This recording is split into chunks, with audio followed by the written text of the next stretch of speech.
মূলত এটাই যে আমরা যদি আরও কিছু রাজনৈতিক দলকে নিষিদ্ধ করে দিই আওয়ামী লীগের পরে রাজনৈতিক পরিসর ছোট হয়ে আসবে। সেই ছোট পরিসরে বিএনপির অবস্থান কেমন হবে, কেউ কেউ আশঙ্কা করেন যে এখন যেসব রাজনৈতিক দল ক্রিয়াশীল আছে কোনোটাই বিএনপির ধারে কাছে না, সেই হিসেবে বিএনপি এককভাবে অনেক বড় শক্তি হয়ে যাবে। তার মধ্য দিয়ে আবার আমরা একটা একদলীয় শাসন ব্যবস্থার মধ্যে যাব কিনা। আপনাকে অসংখ্য ধন্যবাদ। নিশ্চিতভাবে আমাদের রাজনৈতিক পরিসর সংকুচিত হচ্ছে। দুই হচ্ছে বাংলাদেশের যেই দীর্ঘ 53 বছরের রাজনৈতিক ব্যবস্থা, তাতে আমরা দেখেছি সেন্টার পার্টি একটা, সেন্টার লেফট একটা, সেন্টার রাইট একটা, এক্সট্রিম লেফট আছে কিছু, এক্সট্রিম রাইট কিছু আছে। এখন যেটা হয়েছে, সেন্টার লেফট আওয়ামী লীগ ছিল, আওয়ামী লীগ তো নিষিদ্ধ হয়ে গেছে। এক্সট্রিম লেফট যারা আছে তারা কিন্তু নিজেদের মধ্যেই নানান ভাগে বিভক্ত। সো তারাও যে কোনো স্ট্রং ভয়েস হয়ে উঠতে পারবে এটা খুব নিকট ভবিষ্যতে আমরা দেখতে পাচ্ছি না। On the other hand centre, একদম সেন্টারে আছে বিএনপি, যাদের একেবারেই রাজনীতির আদর্শ হচ্ছে মধ্যপন্থা, একদম সেন্টার রাইটও না সেন্টার লেফটও না, মধ্যপন্থা, সেন্ট্রিস্ট, যেটা একদম সেন্ট্রিস্ট পলিটিক্স বিএনপি। মানে এনসিপি কি তাহলে বিএনপির এই মধ্যপন্থাই নিচ্ছে? আমি সেই জায়গায় আসবো, এটা আমার একটা বড় প্রশ্ন, এটা আমার একটা বিরাট প্রশ্ন, আমি সেই জায়গায় আসবো। আর সেন্টার রাইটে আছেন এবি পার্টি আছে, আরো কিছু রাজনৈতিক দল আছে, এক্সট্রিম রাইটে তো জামাত সহ অন্যান্য যে ইসলামিক দলগুলো আছে তারা আছে। সো আপনি লেফটের এই উইংটা যখন আপনি বন্ধ করে দিচ্ছেন, তাহলে ডেফিনেটলি পরিসরটা সংকুচিত হয়ে যাচ্ছে এবং সেন্টার এবং তার রাইট যেগুলো তারা অনেক বেশি শক্তিশালী হয়ে উঠছে। তার মানে এই স্পেসটা কি রাইটিস্টরা নিয়ে নেবে, সেন্ট্রিস্টরা পাবে না?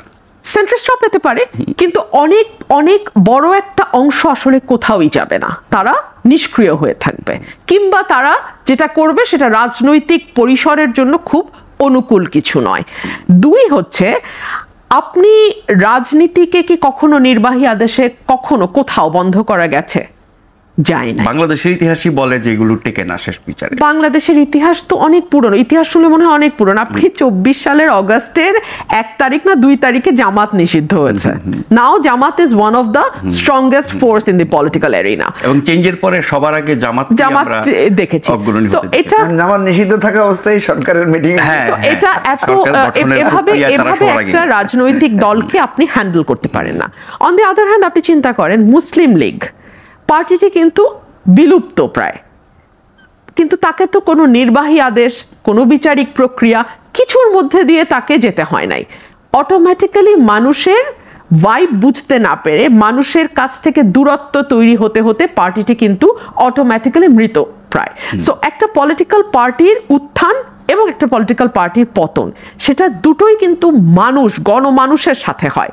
ধরুন বিএনপির এই যে ভীষণ রকম জনপ্রিয় একটি দল হয়ে ওঠা, এটার পেছনে শহীদ প্রেসিডেন্ট জিয়াউর রহমানের 3 বছর তার শাসনকাল এবং তারপরে দীর্ঘ 10 বছর এরশাদ বিরোধী আন্দোলনে দেশনেত্রী বেগম খালেদা জিয়ার একেবারে মানে পুরোটা সময়, তার জীবনের সবচেয়ে গুরুত্বপূর্ণ সময়টি মানুষের সঙ্গে পথে, রাস্তায়, মাঠে, আন্দোলনের মধ্যে দিয়ে গেছে, এবং তারই একটা রিওয়ার্ড স্বরূপ 91 সালে তাকে প্রথম নারী প্রধানমন্ত্রী বাংলাদেশে করা হয়। সো এই যে মানুষের হাত ধরে একটা পার্টির উত্থান, আবার একইভাবে মানুষের হাত ধরে আপনি মুসলিম লীগের কথা চিন্তা করেন, শেষ হয়ে যাওয়া পার্টি। সো আমি মনে করি না যে নির্বাহী আদেশ বা কোনো রকম এই ধরনের আদেশ দিয়ে আপনি পার্টি নিষিদ্ধ করতে পারেন।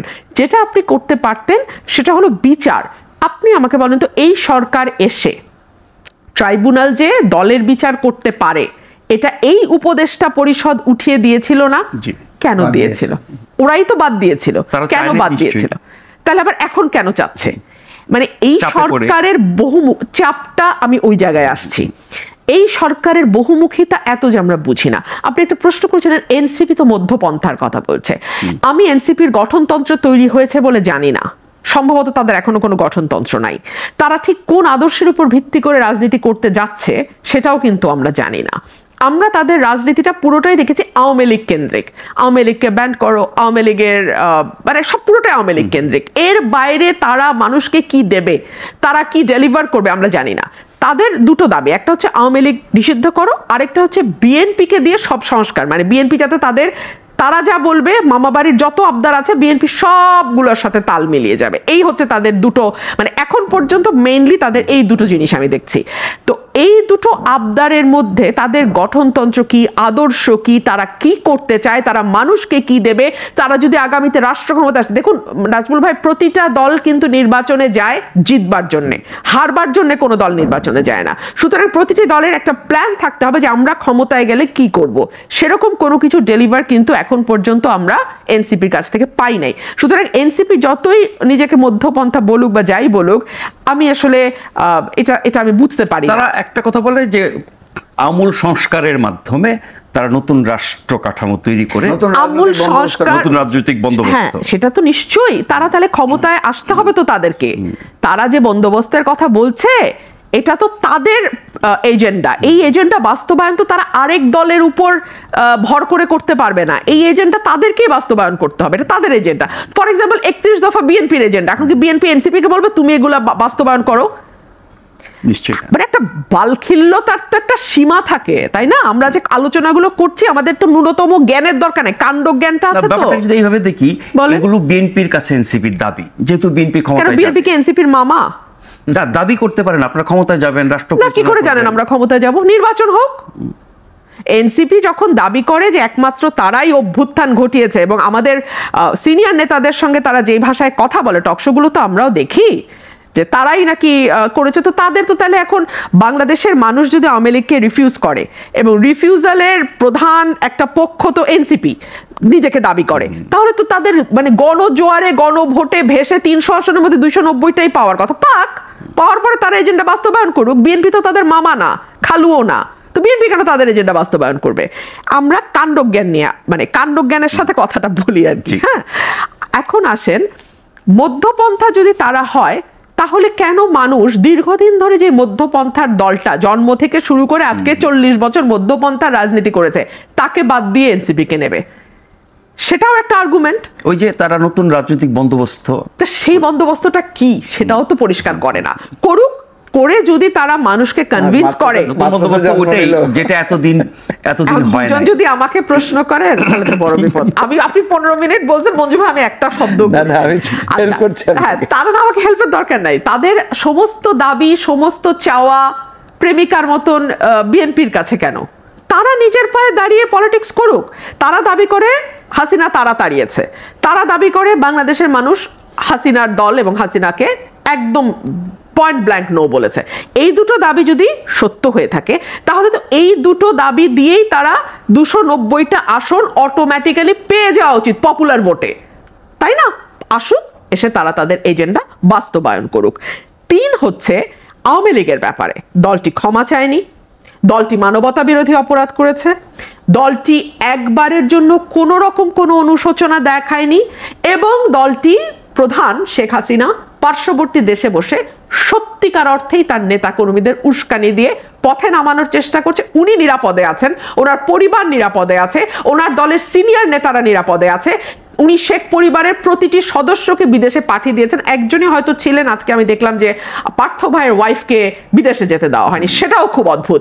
আমি যতদূর জানি মিসেস আন্দালিব রহমান পার্থ, উনি শেখ পরিবারের সন্তান, কিন্তু উনি রাজনীতির সঙ্গে একেবারেই সম্পৃক্ত নন, এমনকি তিনি তার হাজব্যান্ডের পার্টির সঙ্গেও সম্পৃক্ত নন। কেন আপনি একজন সিটিজেন অফ বাংলাদেশকে, যার বিরুদ্ধে কোনো মামলা নেই, যিনি কোনো রাজনীতির সঙ্গে সম্পৃক্ত না, যিনি কোনো রকম কোনো মানবতা বিরোধী অপরাধ দূরেই থাকুক, তার বিরুদ্ধে কোনো মামলা আছে বলে জানা যায় না, তাকে কেন আপনি এয়ারপোর্টে আটকে দিচ্ছেন? অথচ 2 দিন আগেই আব্দুল হামিদ সাহেব, যিনি রাষ্ট্রপতি ছিলেন আওয়ামী লীগের এবং যিনি 15 বছর আওয়ামী লীগের সকল দুঃশাসনের প্রত্যক্ষ এবং পরোক্ষ সহযোগী ছিলেন, তিনি অবলীলায় দেশ থেকে পার হয়ে যান। সো আওয়ামী লীগের অনেকগুলো জায়গায় মানুষের দুঃখ, রাগ, ঘৃণা, অপছন্দ অনেক কিছু থাকবে, সেটা আসে ভোটের মাঠে নির্ণয় হয়ে যাক। আপনি কি নাজমুল ভাই সত্যি মনে করেন যে আওয়ামী লীগের কোনো নেতা বা আওয়ামী লীগের কোনো প্রার্থী সাহস করে নৌকা মার্কায় নির্বাচনে দাঁড়াতে পারবে? বাস্তবতা নেই তো, সেই বাস্তবতা নাই। আচ্ছা, তাহলে কি হতে পারে? তারা কিছু স্বতন্ত্র প্রার্থী হয়তো বা বিভিন্ন মার্কায় দাঁড়াতে পারে বা অন্য দলে যোগ দিতে পারে। অন্য দলে যোগটা আমি বাদ রাখি, বিভিন্ন মার্কায় যদি তারা স্বতন্ত্র দাঁড়ায়, মানুষগুলোকে তো চেনে। এই মানুষগুলো কি আর মানুষের ভোট নিয়ে সংসদে যেতে পারবে বলে আপনি মনে করেন? আপনি যখন আওয়ামী লীগকে নিষিদ্ধ করছেন, আপনি যখন আওয়ামী লীগে যারা হয়তো ফ্রন্ট ফাইটার যারা ছিল, যারা ওই সময়ে for example Nowfel, for example Arafat, for example Obaidul Quader, তারা সবাই তাদের চুরির টাকা বিদেশে নিয়ে লাক্সারিয়াস লাইফ লিড করছে। আর এদিকে আপনি যারা ওইভাবে যাদেরকে আমরা অপরাধী হিসেবে দেখি নাই, তাদেরকে আপনি ধরে ধরে কারাগারে নিচ্ছেন। সো মানুষের সিম্প্যাথি, কমন পিপলের সিম্প্যাথি কিন্তু ভেরি ডেঞ্জারাস, এবং সিম্প্যাথি সবসময় দুর্বলের দিকে থাকে। এটা বাংলাদেশের মানুষের চরিত্র। তো ওই সিম্প্যাথি ভোটে যদি দুই একজন সত্যি সত্যি স্বতন্ত্র চলেও আসে, খুব অবাক হওয়ার কিছু থাকবে না।